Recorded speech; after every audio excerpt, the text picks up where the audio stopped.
In a South Korean emergency room, this is May of 2009, there was the Lee family that were anxiously waiting for help. You know, it just seemed like the parents, so it's Mr. and Mrs. Lee, their new parents, maybe about 20 something years old, and they have their 3-month-old baby, their 3-month-old infant. And like these parents, their dark circles under their eyes, they look like they're being pulled down by gravity itself. They look beat. Their eyes are frantic. I mean, it looks like they had been fueling themselves with just adrenaline alone. And, you know, the hospital, they get a lot of these parents in. They get all these parents that are new and they're scared and they're like, my kid is coughing. I don't know what to do. I feel like my kid is in trouble. Can you please help? And usually it's nothing, right? Usually. This case wasn't that. 3-month-old baby Lee was perfectly healthy the day of his birth. He went to all of his checkups perfectly healthy until just about a week ago. According to the parents, he started having these little hiccups. He would hiccup, and at first it was cute. They're like, oh my God, he knows how to hiccup. And then slowly these hiccups would morph into these coughing fits.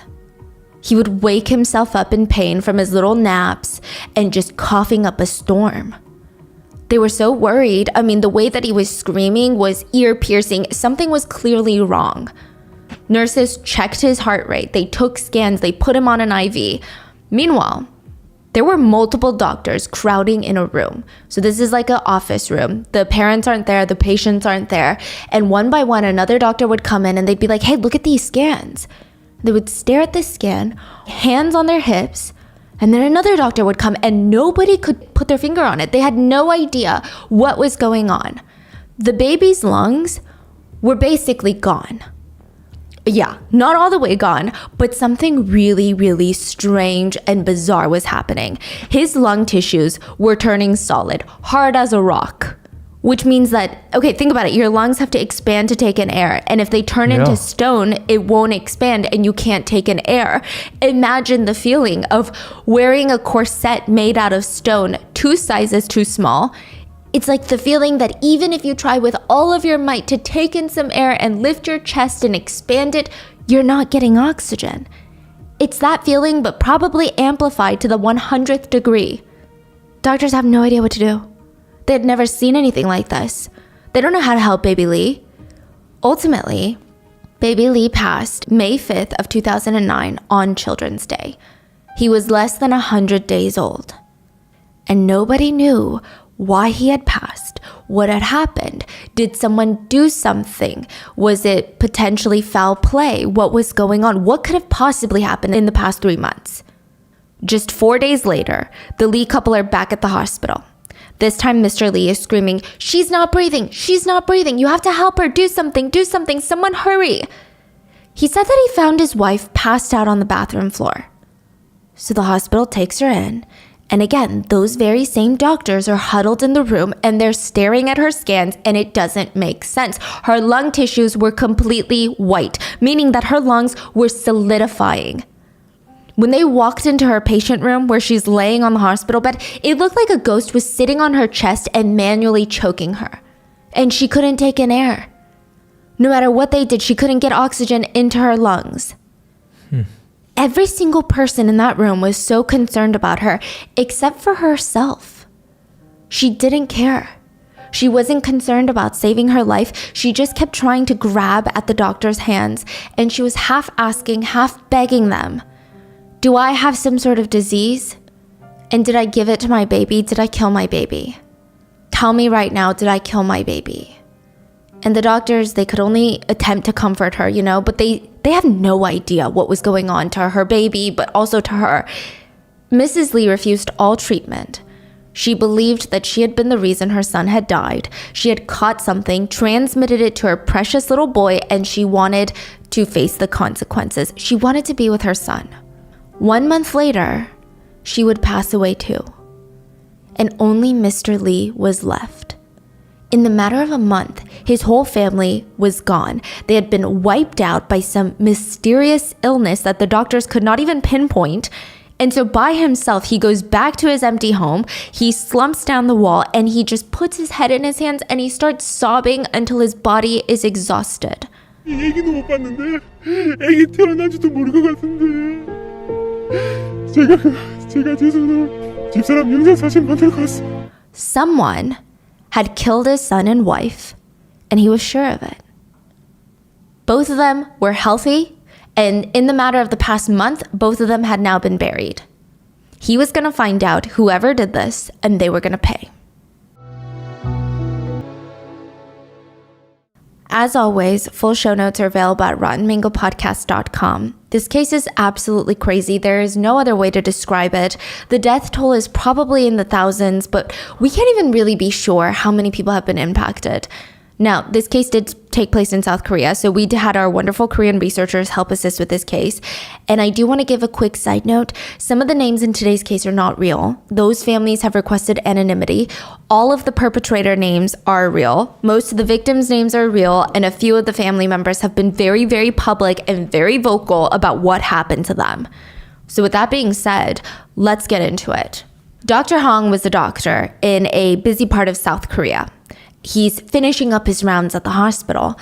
He's on edge. He's agitated. Like something is very much bothering this man, and he can't seem to shake it. Even the nurses, they're staying out of his way. I mean, to put it very lightly, the guy is in a salty, sour mood. And with each door that opens and each patient that he sees and that he talks to, the sweat beads on his forehead, they're just multiplying and drenching his whole face. And he's thinking to himself, it's happening again.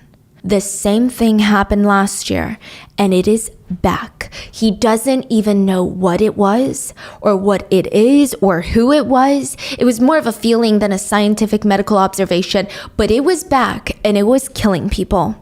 Random kids, infants, newborns, toddlers, specifically pregnant women, would all come in with similar symptoms, and ultimately, by the time that they walked in through those hospital doors, they were dying.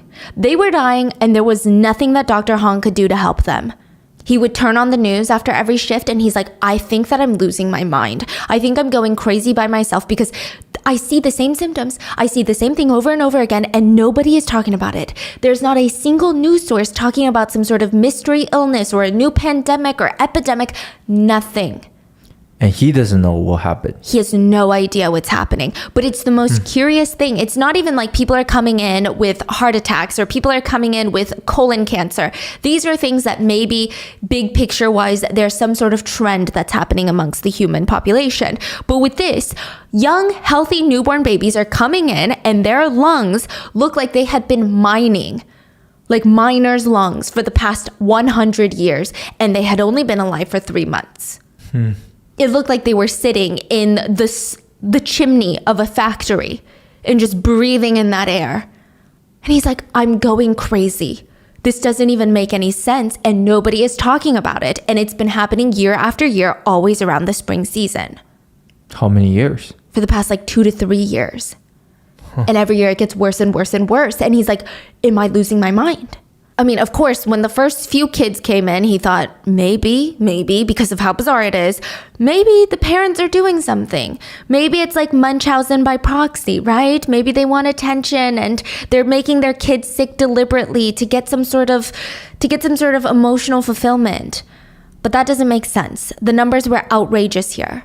Then he thought, okay, maybe there's someone poisoning baby food because they're all infants and the moms are maybe eating the baby food. They're taking little bites to test out the warmth and to make sure it's good. Maybe that's what's going on. But that doesn't make sense either because that again would be on the news. Was it just his hospital? Was maybe the water supply in this immediate area, it was being poisoned, the water supply? He could try his best to investigate, but I mean, he was way in over his head. Trying to find the connection between these victims was rough. Like, how can you even find the connection? These aren't people that went to the same school or anything. Would people even remember every little thing that they bought at the store or ate recently? Like, how do you even deem something significant enough to tell the doctors? Most things fly under the radar. So before he can put on a Sherlock Holmes hat, another patient walks in through the door. Seeun was pregnant, and she's a first-time mom. She was so excited, okay? I mean, the couple did everything early. They were early in their prep. They set up the nursery. They prepared for birth, focusing on anything and everything that has to do with health. She was about 8 months pregnant, a month away from giving birth, when her doctor is looking literally belly out, ultrasound, and she just freezes. the baby's organs look white, which the only things that should look white are your bones, because the density. It looked as if the baby's lungs were solid, like a rock. What?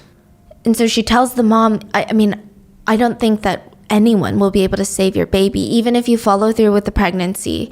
I think that the only reason that your baby is alive right now is because they don't need to use their own lungs because they're inside the uterus. But when that baby is born, there is no chance of lung functionality outside the womb. None. The child ended up passing away shortly after being born, which, like, if you know anyone who's experienced this, I had a family member who went through this, but it is like the most traumatic thing ever to hold your baby in your arms knowing that they might not make it, or to even just really walk out of that hospital without your child. But there is so much evidence that you're supposed to have this baby. Like, you have a home with the nursery, and even your own body shows evidence of you need to come home with the baby. It is the equivalent of putting your heart through a shredder. So shortly after this, Seon realized she's pregnant again. And she and her husband, they don't even know how to feel.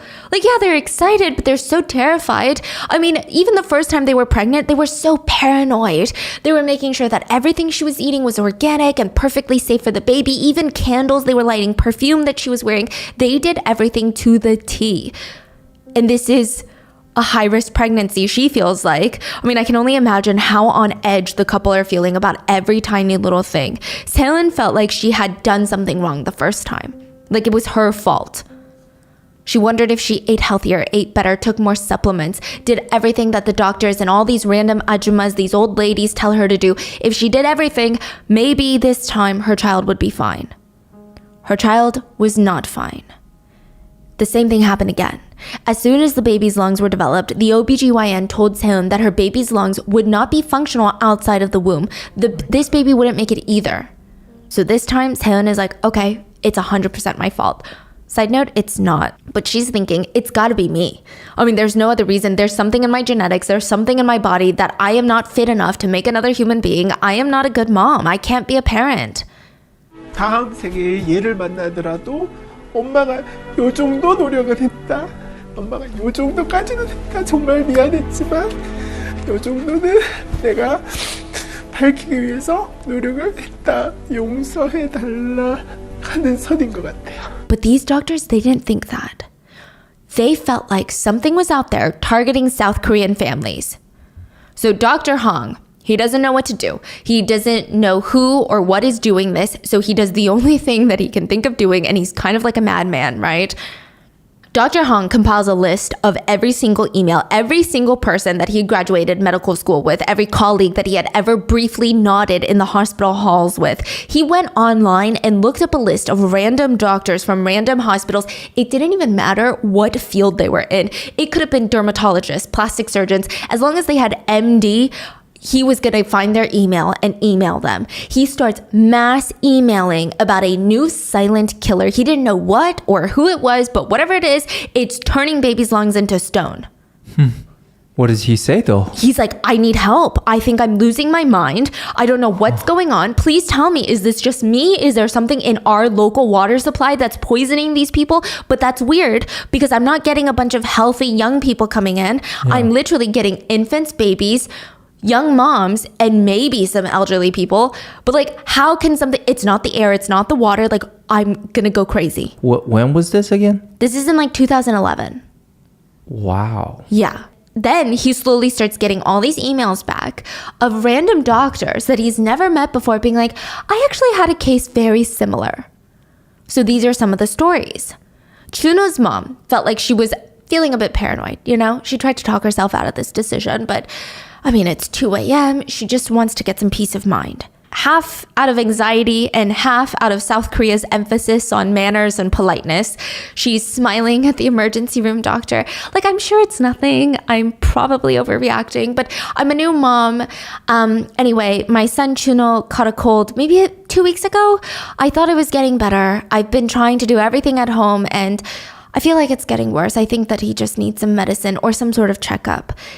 Last night, it felt like his breathing was shallow and You know, the first night when he caught the cold, he was bloody, scream crying, like just, oh, bloody murder, right? Now, it seems almost like he's too exhausted to even cry. And I guess that was worrying me. We did keep his room warm. We kept his room humid. We had the humidifier on. We've been putting him on like a soft, bland food diet. I just don't know. The doctor pulled out his stethoscope, and the mom was right. Breathing was shallow.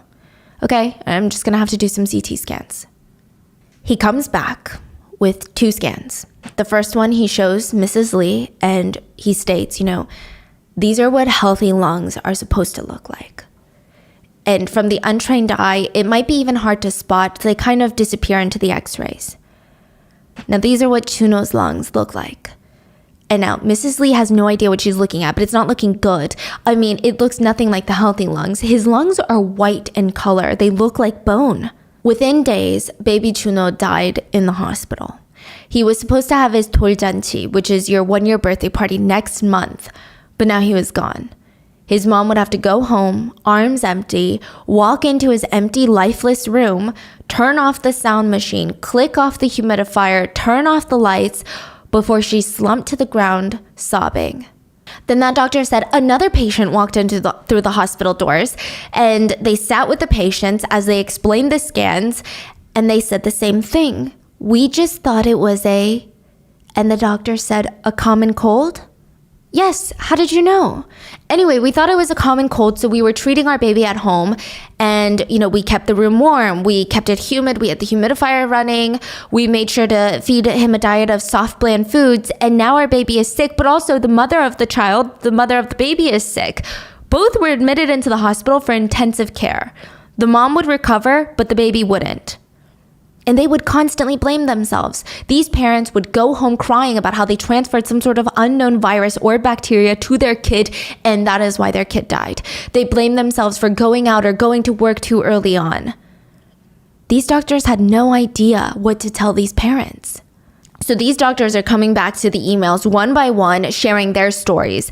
At one point, one doctor was like, I had 17 patients that were admitted for breathing problems. Their x-ray scans showed the exact same thing. Out of 17 of them, 13 of them were either children or young pregnant women, and 5 of them died within like that day. So they're like, something out here is killing people and nobody is talking about it. So Dr. Hong is like, well, I'm going to talk about it. He calls up the Korean Center for Disease Control, the Korean CDC, and he presents them with all the information that he's gathered so far. And he's like, listen, I'm going to make it easy for you guys. I've already narrowed it down. It's happening during the spring season, mostly in April. I don't know what's going on there. It seems like it's airborne and it's attacking the lungs, literally turning them into stone. So you're welcome. Please go find out what's going on and let's save these people. He also reaches out to bacteriologists to see if there's any new bacteria or virus in the air. And they get back to him and they say, absolutely nothing, no. We have been monitoring and there is nothing in the air. So you say it's airborne, but we are testing in common public areas. We're testing in cities, in the little like countryside. We're testing everywhere and there is no new known bacteria, nothing. The CDC, they didn't even respond at all. It would take 2 years for them to start investigating the deaths, and the deaths didn't stop during those 2 years. Essentially, 2 valuable years to stop whatever was happening was wasted, and during that time, more kids were dying. And then finally, the news channels got into it. Dr. Hong reached out to the media, and by 2011, like the end, the news starts picking up on the trend of infants dying, and they reported a lung disease with no cause nor any treatment or any cure are targeting groups of families. The medical field is warning of possible contagion.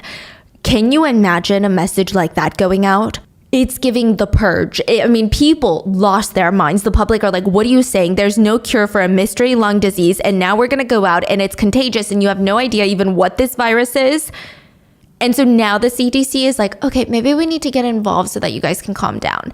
Everything has been vague. Let's clear some things up. The CDC comes out to say, don't worry about it, guys. This doesn't concern us. This doesn't concern you because it's only attacking pregnant women and young children.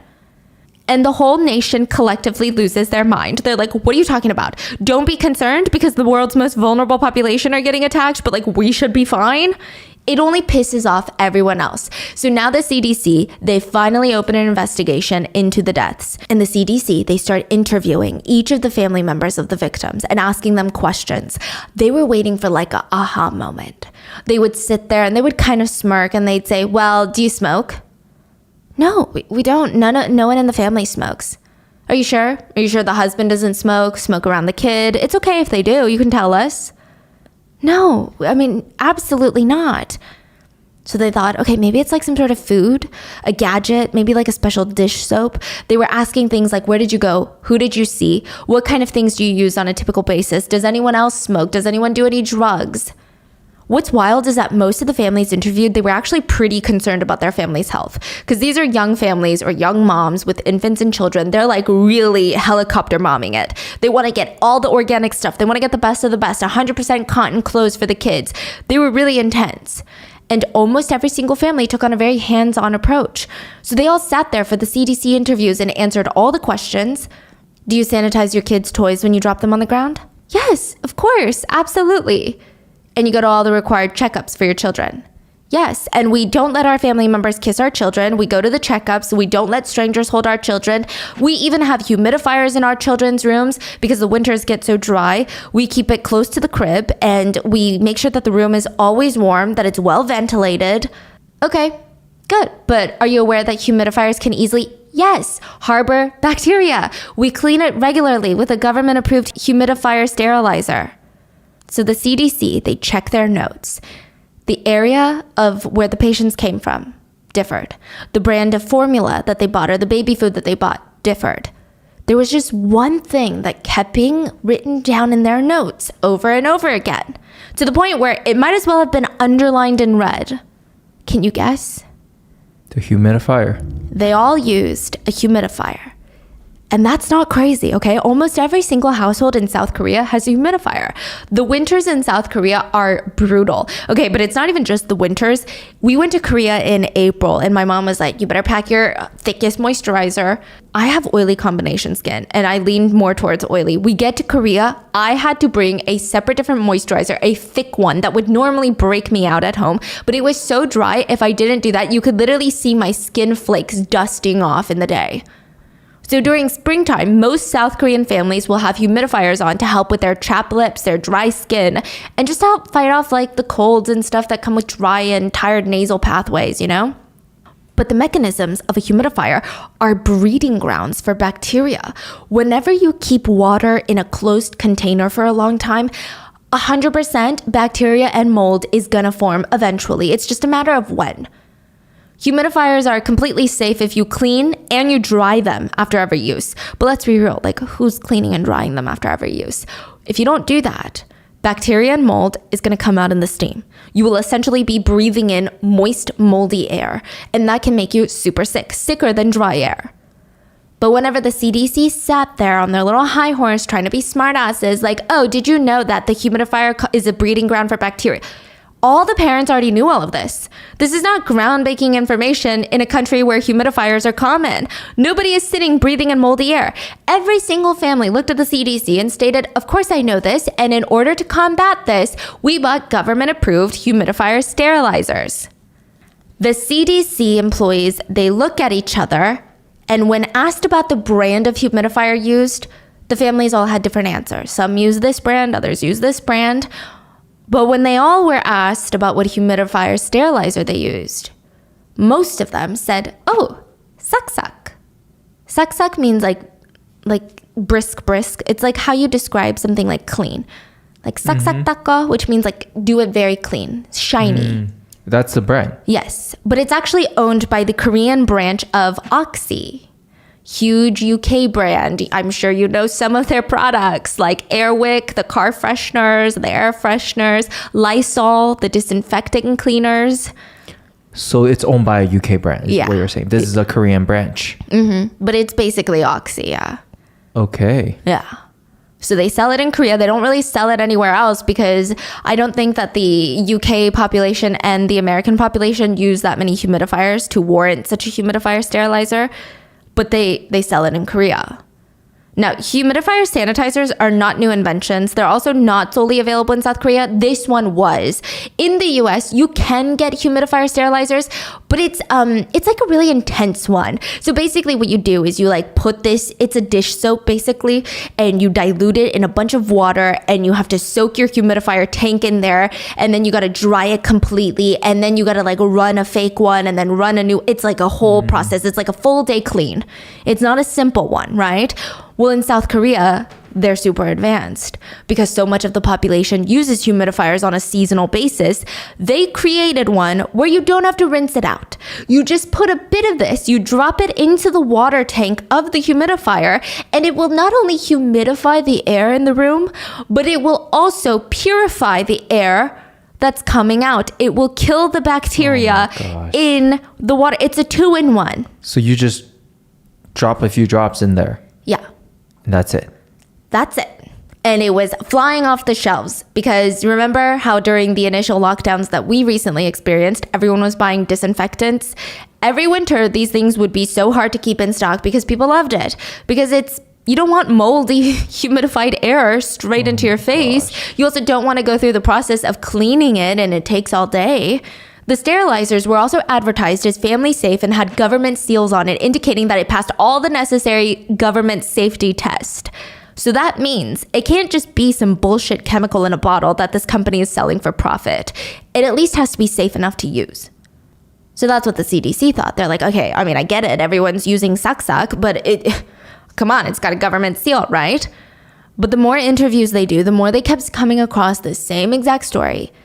Everything was fine. I left my wife at home to rest and take care of the baby. I went to work, came home, ate dinner. You know, my wife is not the type to get into anything outrageous. She doesn't hang out with dangerous people. She doesn't even go out to areas where she can catch an infection. Since we have a newborn baby, we're very cautious. She stays at home. Baby has his own crib. We even have a humidifier that we always keep on for our son. And then you notice that your son started to feel ill. Yeah, at first we thought it was something that we could do with home remedies. So we put him on a bland diet, brought the humidifier closer to his crib so he was facing the crib, and we thought maybe his airways were so dry because of how cold it's been. So when they cough, they think they need more They need the humidifier closer to the baby or to whoever is sick, because I do that too. Yeah, because that's what they say when you get dry and cough. Yes, you stick the humidifier like literally to the point where my face would have moisture droplets on it because I just want it that close to me because I'm like, this is probably going to help, right? And then slowly it gets to, not even slowly, within the span of the week that baby is in the ER and the CT scans show that the lungs are completely solidified and there is nothing to do to help this child. Oh my God, I can't even imagine when the parents found out. Oh, it's bad. Like, yeah. oh my gosh. I mean, yeah, we're going to get to that. So the CDC, they investigate what the hell is going on with these humidifiers and the humidifier sterilizers. I mean, clearly that is the key to all of this. It is the one consistent thing that everyone is doing, and it was taking so long to identify because, again, in Korea, using a humidifier is as common as taking a shower. It's that common. It's not something that someone will go, oh, you know what? Actually, on second thought, I did use a humidifier this week. And I'm sure you guys are picking what I'm throwing down. But again, this is 2011. And even now, I feel like I still kind of fall for this whole, what? No, it should be safe. It's made by this huge, massive company. There's no way that they would risk a lawsuit by knowingly selling something that's dangerous for human consumption. That's crazy. And every day, we are shocked by the newest updates. We can't use certain floss anymore because they have poisonous forever chemicals that we're just shoving deep into our sensitive gums and letting straight into our bloodstream. We can't use certain candles anymore that are super fragranced because apparently the super fragrance ones are just poisonous chemicals that make it smell like roses. We can't use certain eye drops anymore because, I don't know, they'll make you go blind because they have some sort of bacteria in them. We can't even drink overpriced bottled water because it has microplastics that we're collecting credits. I feel like every time you turn on the news, there is something new and you're like, oh, okay. But back then in 2011, there was way less of that skepticism. It was up to the companies and the governments to make sure that their products were safe for consumers. And we're not chemists, you know? So you can see where this is going. The humidifier sterilizer that had a government stamp of approval, if you will, on it, effectively created gas chambers for young families and killed over 1,000 people. 를 깨끗하게 하는 가습기 메이트. 세워둔 채로 살짝 눌러 요렇게 붓기만 하면 가습기 메이트 덕분에 우린 건강하게 살아요. 가습기 친구?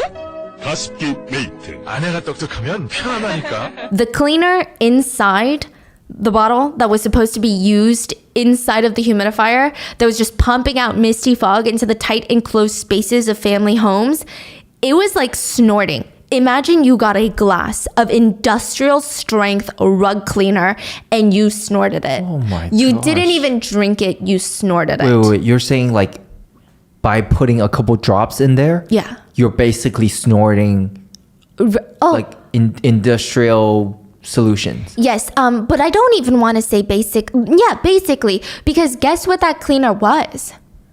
What is it? Industrial rug cleaner. How? Like why? So what happened? Let's talk about the chemical. It's called PHMG. That's the chemical in the sterilizer. Decades ago, in the 90s, a company called Yugong in South Korea released a disinfectant liquid sterilizer into the market. Yugong is a chemical supplier, so they're not releasing this new sterilizer into the public market. They're not selling at grocery stores or anything like that. It's going to be sold to other companies. So usually other cleaning companies or industrial businesses, which would then use these chemicals in their own products or potentially sell them again. Now, at this point, the chemical that they created was called PHMG, and they had done no government reviews or safety tests yet, so there was no government labels of safety on there. And Yugong just wanted to sell it to other companies in bulk, wholesale. That's where Oxy RB comes in.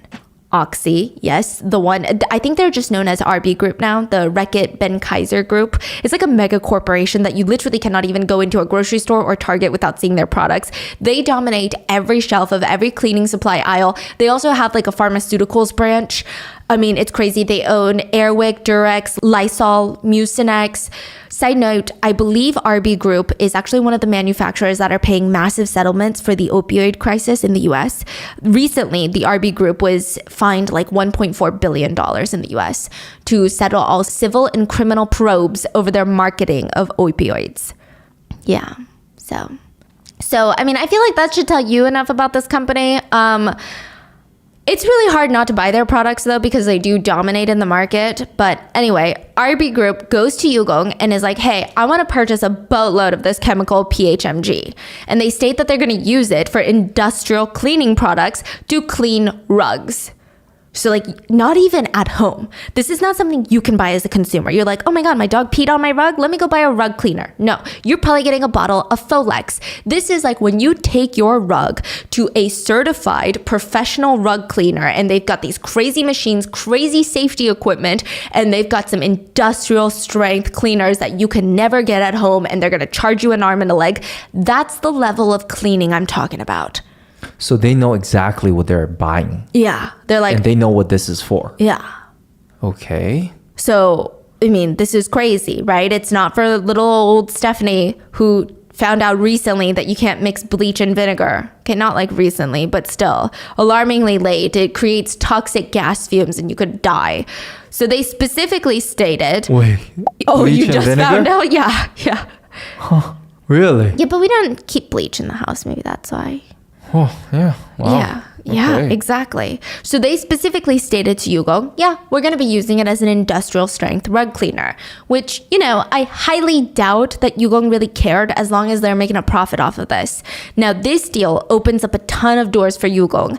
They have this massive company as big as Oxy, a global megacorp for cleaning supplies and even pharmaceuticals that are buying from Yugong. They've got the street credit now. This is putting them on the map and giving them the credibility that they need. If RB Group was purchasing from them, These companies, I'm getting really confused. Yugong is the Korean company that made the chemical, and Oxy, now known as RB Group. Okay, so Oxy. Okay. Oxy, okay. And if this company as big as Oxy, a global megacorp for cleaning supplies and even pharmaceuticals, are purchasing from this South Korean chemical company called Yugong, that's putting them on the map. That's putting Yugong on the map. It's giving them the street cred that they need, the credibility, everything. They're now Okay. selling a bunch of products to a bunch of people. So a Korean company created this cleaning solution Yes. for rugs. Yes. And this Well, medical, they never stated for rugs. what did they create it for? An industrial cleaning solution. Oh, for like heavy duty cleaning Yes. purpose. And this medical company, big medical company. Well, they also own cleaning, like they own the cleaning Okay, this sector too. mega corporation Yes. reached out, say, I want to buy these chemicals Mm-hmm. from you, from Korea. Yes. And now that's the contract is so big, it's putting this Korean company on the map, is Yes. what you're saying. And now a lot of these Korean companies that sell household items or industrial items, they're like, oh, we want to buy from you, the chemical supplier that they just bought from. Okay. So Okay. Yugong, they do not sell anything in stores. They are a wholesale chemical company. They don't even really sell cleaning products. They don't even sell like industrial Yeah. cleaning products. They just straight up sell chemicals. Yeah. And they're like, these chemicals clean shit. And then these other companies will be like, let me buy that and mix it with this. And then I'm going to sell this as a cleaner. Okay. Okay, got it. Yes. Okay. Understood. Yes. So basically, that's what's happening, right? And 2 years after the initial order from Oxy, Yugong submits this chemical, PHMG, to the Ministry of Environment in the Department of South Korea for approval. They're like, hey, we created this chemical, and now we just want to get it certified so that we can sell it to more suppliers. Okay. They're like, okay, sounds good. What are you using it for? Oh, it's going to be like an industrial rug cleaner. Because that's what Oxy said they're using it for. So they're like, okay, Oxy must know something. That's what they're using it for. The government runs their tests and they come back with a shiny new non-toxic sticker. These non-toxic stickers are very misleading because non-toxic does not really mean non-toxic, okay? The government only tests for the intended purpose of the product, which makes sense. So when they're told it's going to be used as an industrial strength rug cleaner, the government tests to make sure that if by accident, even with the proper cleaning gear, like gloves, because it's an industrial strength cleaner, if they get a little bit, splash a little bit on their skin, are they going to have a chemical burn and lose a limb? No? Okay, non-toxic.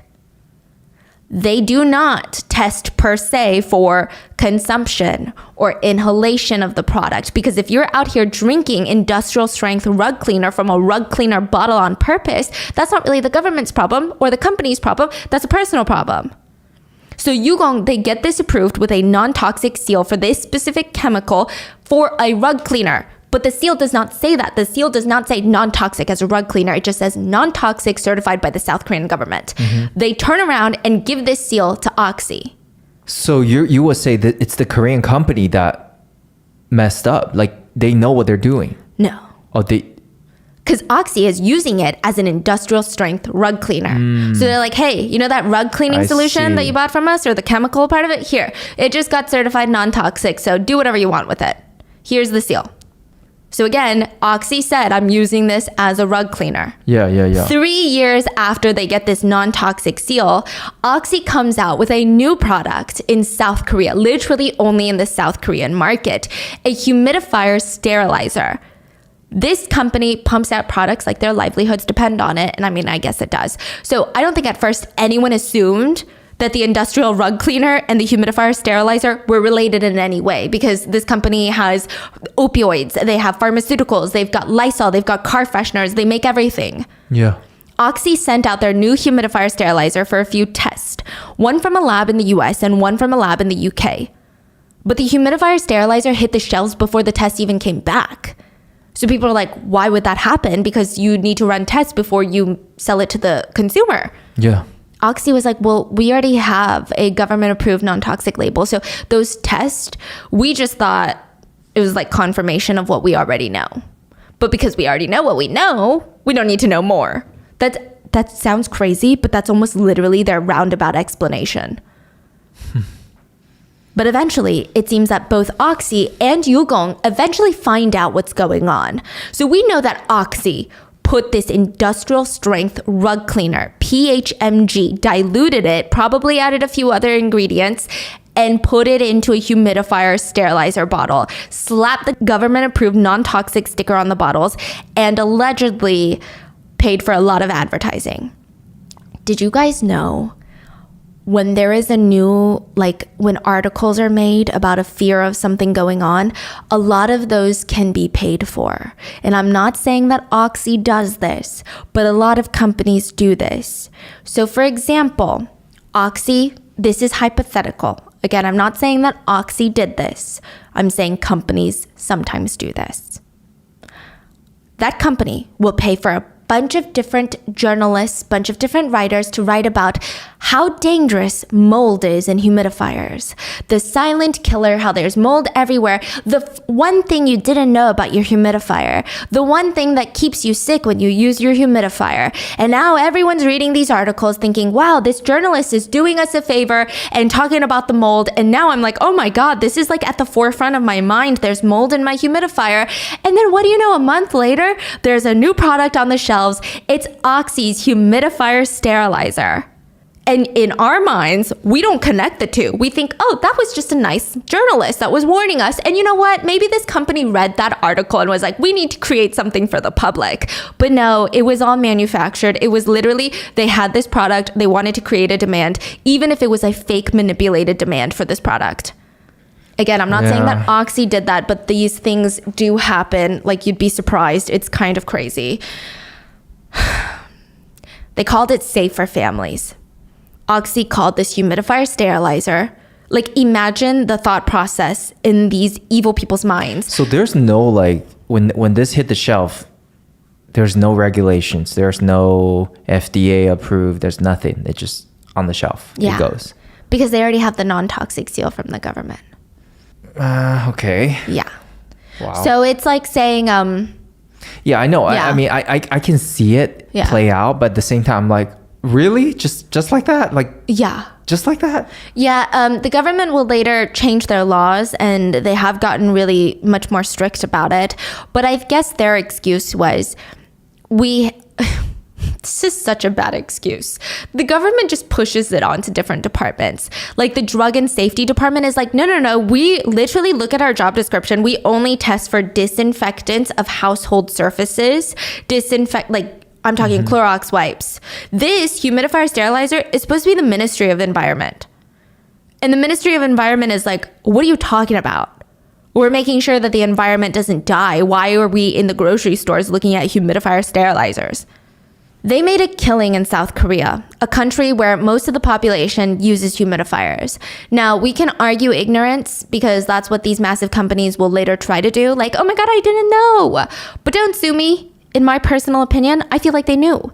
In 2003, Yugong sold PHMG to another huge Australian company. They sold the chemical. So they have to export this chemical from South Korea to Australia. And Australia has very specific laws about importing chemicals. So they had to mention that this chemical may potentially be hazardous upon inhalation. So they knew that PHMG is not good for inhalation. The Australian companies, they take note of that and used PHMG in regular non-vaporous cleaning solutions. Non-vaporous, so not even like spray bottles. Because that could be very easy to inhale, right? We have no idea if Yugong told Oxy about this inhalation danger or not. Yugong says, we only said that it's dangerous upon inhalation because, I don't know, we were just suspicious. We didn't have proof that it was hazardous. We just like said something. I don't know. We just said what we said. I don't know why we said that. Yeah. What? Yeah, exactly. They stated that they were operating on a hunch. And from there, now we have two potential possibilities. Either they told Oxy or they didn't tell Oxy. If they didn't, they are arguing that they have no legal responsibility to tell them because they are not operating on proof. And since Oxy told them that they are buying this to make rug cleaners, they don't really need to tell them it's dangerous upon inhalation. It's up to Oxy to make sure that the consumers are not dying from this product. Now, Oxy is stating that they were never told and they just got that non-toxic seal, so they just assumed that it was non-toxic. Bro, this is like ridiculous. This is almost like two kids messed up and then they're like, no, but he say it's okay. He say it's all right. Like, there's like, are you seriously going by, like, they say it's good to do that, so I did it. I just imagine like those political cartoons, you know what I'm talking about? Yeah. And it's just two guys in suits that have orifice stuffed with cash, and they're like, I didn't know it was bad for people. What? No one told me that. No one told me I couldn't do that. Like, it's like, you run a mega corporation. You're telling me you're that dumb? I feel like then I should run your mega corporation. I'm smarter than you then. It doesn't make sense. So Yugong is arguing that it's Oxy's responsibility to run new tests if you're going to use it in something that's not an industrial rug cleaner. And Oxy is saying, you didn't tell us that it could be dangerous upon inhalation. Otherwise, we wouldn't have created this product. So they're just throwing the blame on each other, which, side note, a lot of people, myself included, think that these big companies like this would never put people at risk, right? Because they're putting themselves at risk for a massive class action lawsuit, right? Yeah. Sometimes the sales of a certain product before the lawsuit outweigh any legal fees that they would have to pay later. And I'm not saying that Oxy did that, but a lot of companies are under scrutiny for doing this with the opioid crisis, which is saying that, hey, we're going to just do this crazy things that we might get in trouble for, but we're about to make billions upon billions of dollars. So whatever, like 1 or 2 billion we got to pay in fines later, that's part of the bottom line. We're going to factor that into our costs. It's just part of government operating costs, they say. Or people do that with the climate laws. These big companies, they have to do a certain thing to like be within their climate laws. Otherwise, they get fined by the government. That government fine is just part of their operating costs now. It does not prevent them from doing the crazy shit that they're doing. So Oxy and Yugong, they were too busy watching the stock market and their bottom line to watch what was going on in the hospitals. They did not know people were getting sick and dying from a new mysterious lung disease. By the time that this hit the news, it was too late. Oxy and Yugong start scrambling to shuffle their cards and hide their dirty laundry. Allegedly, according to both companies' lawyers, both Oxy and Yugong had no idea that their product was causing this mysterious lung disease in South Korea. But they do some very interesting things for companies who have no idea that they're about to get hit with a boatload of lawsuits. So December of 2011, Oxy hires 2 professors to run tests on their humidifier sterilizer. Wait. December 2011. Yes. This is before people found out, or this is after people found out it was from the humidifier? Before. Oh, so before they already caught the okay. People are like, hey, people are dying from something mysterious going on. And they're like, let's just run some tests out of nowhere on this product. So they hired 2 professors and they're doing some tests. These professors write that there was no connection between the Oxy product and the symptoms and deaths of the victims. Good stuff, right?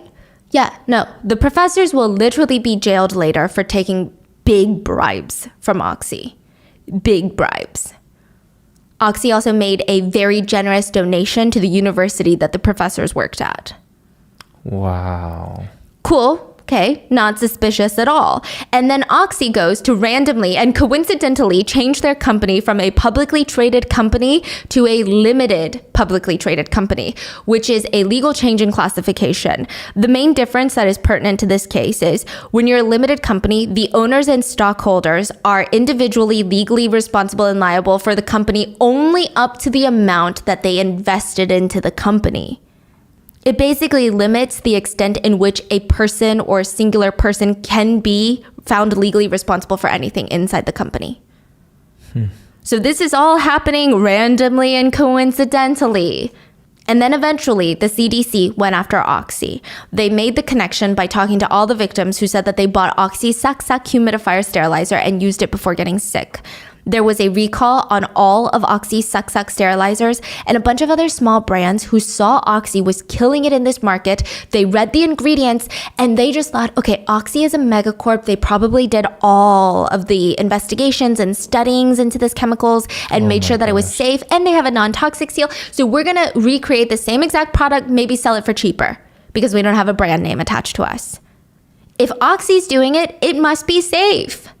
Basically, all the humidifier sterilizers are being recalled and customers were recommended to throw away any products they had immediately. All of it. Throw it away. For the public and really the victims and the family members, I mean, when this connection was made, it was like a gut punch. A lot of parents, they blame themselves. They thought that they were doing their best for their families. They used a humidifier. They went the extra mile, not even to use a humidifier, but to make sure that there was no bacteria being formed inside of that humidifier. And in the end, because they were the ones that bought and used the humidifier disinfectant, a lot of them blamed themselves. And I'm sure we don't need a disclaimer, but this is crazy. I mean, none of this is their fault. The parents, they couldn't see that.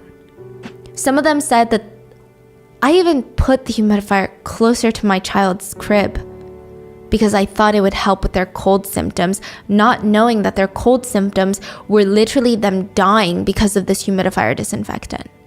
They had no idea that they were bringing the killer closer and closer to their own children. Seongjin, the husband who lost his baby and then his wife, remember at the beginning of this story? He said, I bought that humidifier. I'm the one that put the disinfectant in the humidifier. This situation just feels so unfair. I feel so wronged. Another mom said, after I found out, I wanted to die even more. Because I was the one that put the disinfectant in the humidifier. I was the one that put it closer to my child's face, and I didn't even think to research what I was giving to him. There was a firefighter amongst the victims' families. He's a single dad who just wanted the best for his 5-year-old son. He bought a humidifier because he heard that winters get dry and all these kids had chapped lips. And then he read about how mold is very easy to form in a humidifier, so he bought a humidifier sterilizer, and he said it was all his fault. He said, who was the one who bought the disinfectant? Me. As a father and as a first responder who saves the lives of people in this country, I sent my own son with my own hands to his grave. And he sobbed and said, how can a bastard like me that can't even protect his own son, how can he protect the people of this country? Over 1,000 people died. 그건 잘했으면 안 했지만 그건 모르고 그게 But their lives had completely changed since this incident. A little boy named Seongjun was just 2 years old when he started showing symptoms. Doctors said that there were literal chemical burns on his lung tissues. Since then, his lungs were just never the same again. He could only breathe through his nose, air would come out of his throat, which meant that he could still talk, but he couldn't inhale from his mouth, only his nose. So now, if he gets a cold and mucus blocks his nasal passageways, his oxygen supply is depleted. He could literally die from getting a common cold. The doctors had to put a breathing tube at the base of his neck so that he could get more air into his lungs. That tube stayed there for 10 years. His voice changed. It became jagged and bumpy because of his damage. He can't whisper. He can't exercise or do anything that requires an elevated oxygen intake. This means that anytime friends go running or doing anything active, he just has to sit at home. He also has to use an electricity-powered oxygen machine 24/7. If that machine breaks down, he will be unable to breathe. 1 year, there was a blackout in the area where he lived. His oxygen machine turned off because of the blackout, and he literally had to be ambulanced to an emergency room because he was about to die. Since then, they had to install a massive generator in their home. The oxygen machine, it can be portable if they want, but they have to charge it and the battery doesn't last long. So if he's out when the oxygen machine dies, he has minutes to get somewhere before his brain shuts down from the lack of oxygen. So he has minutes to find electricity, but he can't run. He can't panic because he has to stay calm because he can barely get oxygen. So he and his parents, they constantly live with that fear that a simple jog back home because his machine is running out of power or a simple cold could literally kill him. They said that it broke their heart to see their kids sitting at home bored when all the other kids were living their lives. And because he spent so much time as a kid just laying down instead of up and running around because of how weak he was, his bones are so brittle to the point where if he trips and falls a bit too hard, his bones break. It's like he has the bones of an elderly person. And the scariest part of all of this is that Seongjun's lungs were only able to recover because he was away from the toxic fumes of the humidifier when he was hospitalized. He recovered. When he got back home, his mom went right back to using the humidifier because she was told it was good for her son. But in some sort of act of craziness from God or the universe or whoever you believe in, the humidifier broke down. And she read online that sometimes humidifiers break down if you use too much disinfectant. She never got around to purchasing another one, and it didn't seem like he needed it. She said, I shudder at the thought of what would have happened if I continued to use the disinfectant in the past 10 years. In the interview, 13-year-old Seongjun said, I guess my only wish is to be able to run around or go to the gym or go to the playground with my friends. 해도 혼자 우우 해도 하고 나고 엘리베이터 없는데 다른 건 못해요? 네. 아예 못 닦고요. 왜 못해요? 아예 닦을 거 없어요.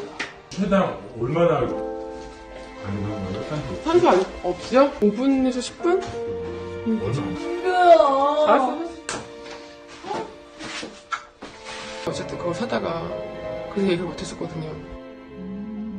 하지만 엄마는 하루하루 성준이의 상태를 기록하면서 희망의 끈을 놓지 않았습니다. There was another victim whose life was irreversibly damaged by the sterilizer. So his mom bought the sterilizer after watching TV and all these commercials talking about how healthy this was and how good it was for family homes. And a few months later, her baby was hospitalized. His lungs had literally collapsed. Thankfully, the doctors stabilized him and they were able to get him to a point where he could leave the hospital and live life on his own. But since he was 1 when this happened, his body would never develop normally ever again. He also can't exercise. He can't do anything that's too strenuous on his lungs. And at 13 years old, he only weighs 62 pounds. For reference, the CDC says the average healthy 13-year-old boy weighs anywhere between 75 to 145 pounds. Chun-seok, his name, Chun, he cannot exercise. And he was so bored at home, he said that due to his inability to be active, he read 10,000 books. He also volunteers as a tour guide at a museum at 13 years old. And he You loves say it. this happened in 2011? Yes. 2008? Yeah. So they're all like 20-year-old right now. Yeah. Oh my God. He said he tries to stay positive, but no matter how many books he reads or how positively he thinks, his body is in pain all the time, and he just gets sad because he's in pain. He wants to voice it. He wants to talk about it, but then his parents get emotional and they start blaming themselves. They feel like they're the reason that this happened. And he just wants to tell them that none of this is their fault. None of it. Side note, in the midst of all of this, Yugong, the chemical company, the one that supplied it to Oxy, they go and undergo like a branding change, right? They rebrand. They change their name to SK Chemical to show their direct ties to the South Korean mega conglomerate SK Group. They're owned by SK Group. What? Yeah, this is the second largest company in the country, right behind Samsung. So when all of this hit in the news, South Korean netizens were enraged. Parents of victims, they took time off work and they used their own money to hold rallies in front of Oxy's South Korean headquarters. But because this is a UK brand, a lot of these parents flew to the United Kingdom. They protested at the headquarters there. Most people blamed Oxy because it was their product. Some people blamed Yugong or SK Chemical for not letting Oxy know not to do that. And a lot of Koreans were also upset with the government. They felt like it was the government's responsibility to make sure that these corporations were following the laws. The consumers, they don't have the power or the funds to do these types of inspections, even if they wanted to. But the government does have the power, and they have the money via taxes, might they add. It is their literal job to do this. The Ministry of Food and Drug Safety in Korea said, well, we check disinfectants and other household cleaners, but this is new, and it's supposed to be for the Ministry of Environment. They were the ones that gave the non-toxic seal in the first place, so it's on them. The government also argued that it was Yugong's fault for giving them the wrong information about how this product was going to be used. And then Yugong said, no, it's Oxy's fault because they were the one that changed the purpose of the product and didn't tell anyone. So everyone is just blaming everyone, literally. Personally, I think it's everyone's fault. A top chemistry professor in South Korea said, there is no such thing as a consumable disinfectant. And when you are putting it into a humidifier, you are making it consumable because it is being inhaled into the body. Yeah. Yeah, that's what's happening. That's how a humidifier works. You're getting moisture into the body and onto the skin. So what are you talking about? We all know logically that we can't eat sanitizers or sterilizers, even though they aren't toxic or acidic enough to harm our skin. So why didn't they recognize at the time that constantly breathing it in would be the same thing? How could the distributors of PHMG not have thought about this? This is literally their company. This is what they do for a living. How do they not think about that? Another one of his colleagues said, "Why do you think people do drugs through their nose? The drugs get absorbed the fastest and easiest through the lungs and through the nose into the system." I mean, why couldn't we think that inhaling chemicals in vapor wasn't going to have some sort of health repercussions? It sounds like he's blaming the consumers, but he's not. The whole sentiment people had was, if we all saw humidifier sterilizers on grocery shelves, we would not think twice about it. We would assume that by being on the shelves, it had gone through all the necessary tests to make sure that it was safe. It even had a sticker that advertised how family-friendly it was and that it was non-toxic, guaranteed by the South Korean government. I would think, oh my God, a bunch of smart chemists found a way to kill bacteria through the humidifiers, and me having major dust mite allergies, I would have 1,000% bought it.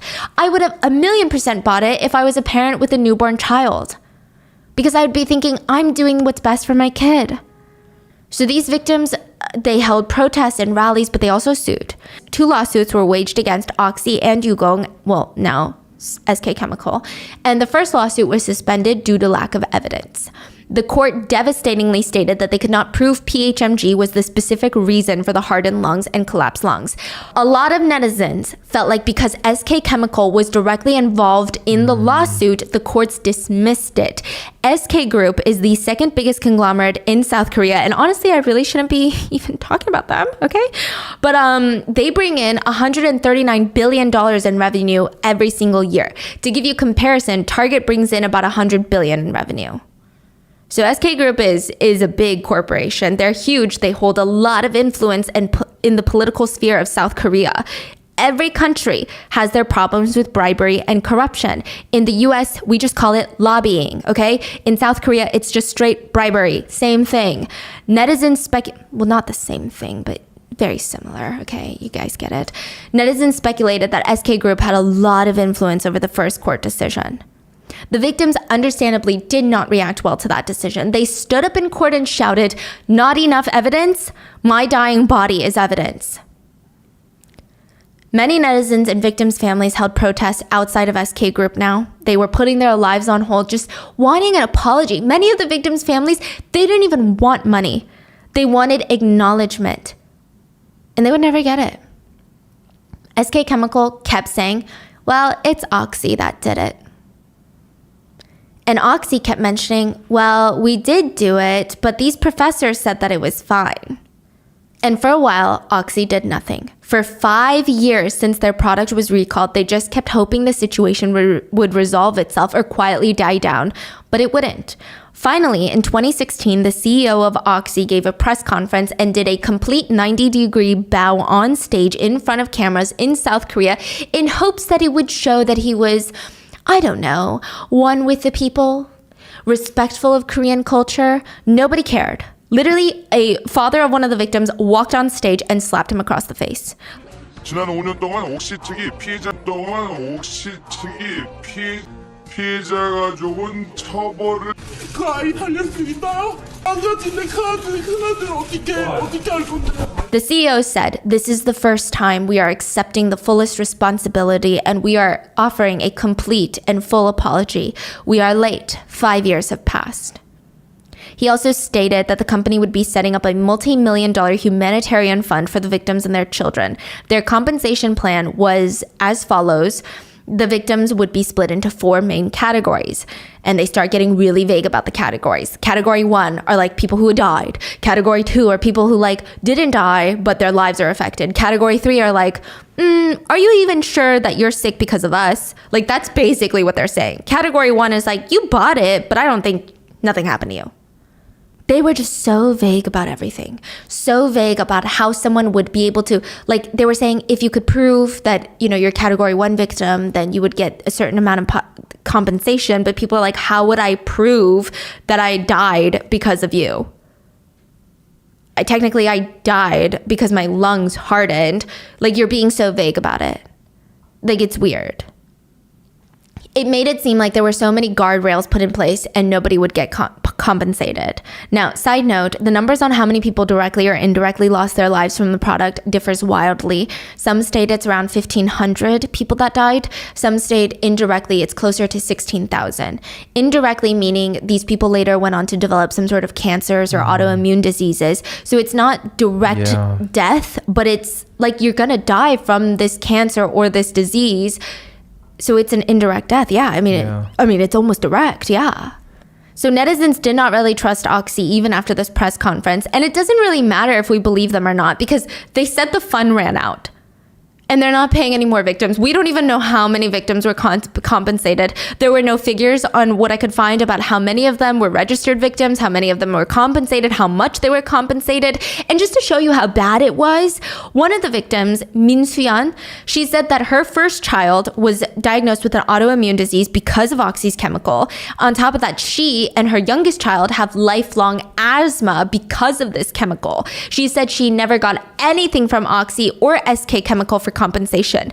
The government set up a fund and gave her a little bit of money. They gave her and her youngest child medical bills, some medical bills. They compensated for some medical bills because they were like, oh, asthma is probably a direct compensation. But they were like, you can't prove that the autoimmune disease came from the chemical. So they're literally drowning in medical bills. I mean, probably not as much as it would have been in the US, but they have a lot of bills.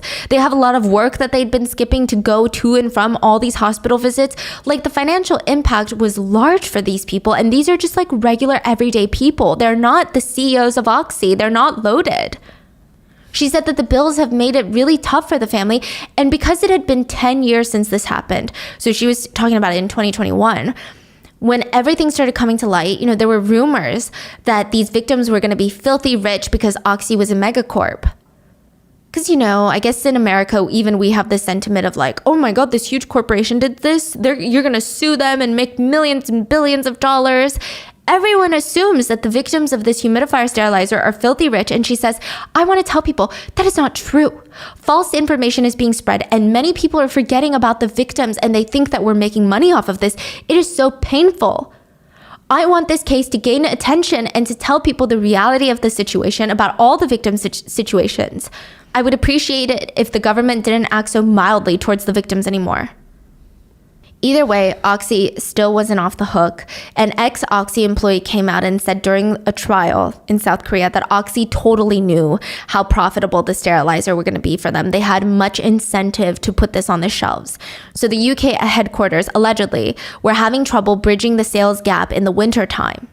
So I guess everyone does like spring cleaning, summertime cleaning, like you got people over, you're partying, you're going on vacations and having house parties, and you're buying all these cleaning products. And then in the winter, everyone kind of stays home. You don't open your windows as much. I feel like maybe there is a trend of cleaning less during the winter. Okay. And I don't know, right? But they were saying, you know, they needed some sales in the winter time. And now that their South Korean branch had this new liquid sanitizer for humidifiers, it was flying off the shelves and bridging that monetary gap during the seasons. Just about every South Korean uses a humidifier during the winter. And with a bit of advertising about the dangers of mold in humidifiers, boom, he said. That's what the ex-Oxy employees said. Also, PHMG came in liquid form, which meant that it was much cheaper to transport across different countries, and it was cheaper to process compared to other chemicals that they handle. So some chemicals, I guess, come in like vapor forms or gas forms, and those are hard. Vapor, gas forms, and those are hard, right? It would take a lot less money to make, and it would be a bestseller. Oxy did not like that. This ex-employee's statement. Oxy did not want the blame so bad, so when they went to court, they literally blamed South Korea, the whole government. So the government already accepted their responsibility. They were the only ones that did. They drafted, passed, and enacted laws to make sure that this would never happen again. They tried to set up their own compensation fund for the victims, albeit it was horrible. It was not enough money. But the CEO of Oxy still tried to shift the blame. So I'm just going to read you a court transcript back in 2020, and I'm going to paraphrase it to make the message clear. But it's very much giving, I know I broke the law, but why did it take you so long to catch me? Technically, it's your fault. If you caught me sooner, less people would have died. Like, that's the energy. To the judge, the CEO said, if in 1994, when SK Chemical first created and sold this humidifier disinfectant, and also in 1996, when Oxy first released it, if the government took more accurate measures to watch the process and develop, would we have seen such a tragedy unfold today? The judge literally says, so this is the government's fault. The CEO ignores the judge, and the judge goes on to talk about how when the product was recalled, Oxy should have made a compensation plan for the victims instead of trying to cover it up, such as hiring these random professors to say that there was no leak. And that now in 2020, after all of this has happened, now you want to be like, oh my God, I'm sorry, but now your compensation fund has also run out of money. Like, what? And then without a single hesitation, the CEO of Oxy goes on to say, in 2016, when our company acknowledged responsibility and provided compensation, if the government institutions and SK Chemical, who has the responsibility, had worked together to take that responsibility and create compensation for the victims, then the victims would not have to endure such painful suffering to this extent. They're basically saying, we just did compensation out of the goodness of our hearts, and honestly, it was you guys who should have done it. If you guys had done it, the victims would not have suffered as much. On SK Chemical's part, they gave the courts 4 of their employees on a silver platter, and they said, these are the ones that did it, so take them. The employees said, we did not know that this chemical would be used in this way. We created this chemical because we were asked to. We thought it would be used as a rug cleaner or some sort of industrial strength cleaner. How is this our problem? But SK Chemical's lawyers were a lot better than these employees' lawyers, and they technically were the ones who created the chemical, so they got 7 years in jail each. They just threw some low-ladder employees under the bus and thought they could move on now. And it worked. I mean, that's crazy. Like, I don't even understand how that worked. Imagine your employer tells you to make something, and they're like, it's going to be for rug cleaner. They don't use it as a rug cleaner. It ends up being used for something else, and people are like drinking this, and they die. And they're like, okay, you're going to jail now. You're like, this isn't even my IP. This is, I'm not even making royalties off the sales of this. Like, what are you talking about? Why is this my problem? I'm literally a 9-to-5 employee right now. Oxy's South Korean representative was arrested and sentenced to 7 years in prison as well. So basically what Oxy was doing is saying, hey, the UK headquarters, our mega corporation has nothing to do with this. This is the South Korean branch. We have no control over them. They're crazy. They're doing some crazy stuff over there. And that is it. None of the big rich guys who controlled these companies were really touched in any of this. Oxy did take a huge financial hit. The news got so big that there was a worldwide boycott, very brief, but a global crazy. boycott of Oxy products. Like, the scale of this, Yeah. thousands of people died, and probably tens of thousands of people, their whole life is ruined and changed forever. Yeah. And it's, only, like, you're saying, like 5 employees got a couple years. Yeah. How is that fair? It's not. I think what's scary is the thing is it keeps happening. Like when cigarettes came out, it was never said to be a killer. It was like said to be this thing that's good for people or like a good stress reliever. Yeah. So imagine how many things today we're going to be in 20 years like, oh my God, that was killing all of us. And we just found out now. Like, I'm so scared to even think about it because I would start to get so paranoid about every tiny little thing that we do. But it's just scary. And I think this puts into perspective, at least for me, like, I really cannot trust this idea of, oh, a big company wouldn't do that because they're going to get like a class action lawsuit. That's crazy. Yeah. I mean, I would like to believe, Oxy's still going strong. They're now known as the RB Group. They're killing it. They're going strong. And so is the SK Group. They're like untouchable in South Korea and in the US now, right? So I would like to believe that both companies made improvements in their safety teams, but who really knows? This singular product is known to have killed over 1,000 people in South Korea, and it seems like everyone kind of knew that it wasn't good for people. It's not being sold anymore, thankfully, but there were tens of millions of bottles sold. The likelihood that there's still some bottle out there unused underneath someone's kitchen sink is terrifying. I will say South Korea has seen a wave of chemophobia. I guess it'd be chemophobia. But yeah, ever Chemical? since then, South Korean families are really crazy about using chemicals in any sort of cleaning products. Like, I think I would say my mom is not that bad, but I know a lot of Koreans that don't even like Clorox wipes. Really? Yeah. Like Wow. any sort of chemical, they're so opposed to it, especially in Korea. So that's why you see a lot of Koreans cleaning with like vinegar mixtures. We love a good vinegar mixture clean. It's a little stinky, but it works. Yeah. Which honestly, I can see how that happened. In 2019, Jun Seok gave a speech. So Jun is the 13-year-old boy who read 10,000 books. And he gave a speech in front of the Korean Congress in 2019. And he titled it, 8 Things I Cannot Do. He says, "Hello, I am a victim of the humidifier disinfectant. My lung blew up and collapsed when I was 1 year old.